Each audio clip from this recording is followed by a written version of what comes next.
Ferdinand Mesias Santi 45 tahun, pria asal Bandung diamankan oleh anggota Kodim 0822 Bondowoso Selasa 16 Juni 2020. Sebab pria tersebut diduga hendak melakukan penipuan kepada warga Bondowoso. Ferdinand mengaku sebagai anggota TNI AU bersama pacarnya yang bernama Imanian, 31 tahun.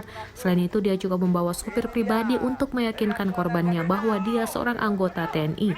Saat itu dia hendak melakukan transaksi pembelian mobil dengan salah seorang warga Kelurahan Nangkaan. Namun geliat Ferdinand mencurigakan bila dia seorang anggota TNI. Akhirnya warga Bondowoso melaporkan pria tersebut pada Babinsa Nangkaan. Hal tersebut disampaikan oleh Dandim 0822 Bondowoso Letkol Infantri Jadi dalam keterangan tertulisnya. Akhirnya Ferdinand dibawa ke Makodim 0822 Bondowoso dan dilakukan pemeriksaan. Ketika ditanyakan apakah dari Mabes AU atau Mabes TNI, pelaku nampak kebingungan. Hal itu semakin menunjukkan bahwa Ferdinand bukan anggota TNI. Selain itu, juga ditanyakan dari angkatan siapa, satuan di mana, namun dia tidak tahu. Bahkan saat ditanya NRP-nya tidak ada, padahal untuk mengecek keanggotaannya tinggal mengecek NRP-nya. Akhirnya terbongkarlah identitas tentara gadungan tersebut.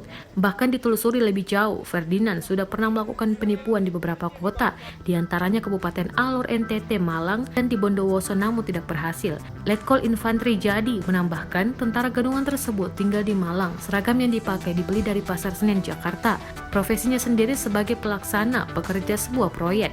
Karena sudah diketahui sebagai TNI gadungan, Kodim langsung melepas seragam tentara yang dipakainya. Setelah itu diserahkan ke Polres Bondowoso untuk diproses lebih lanjut.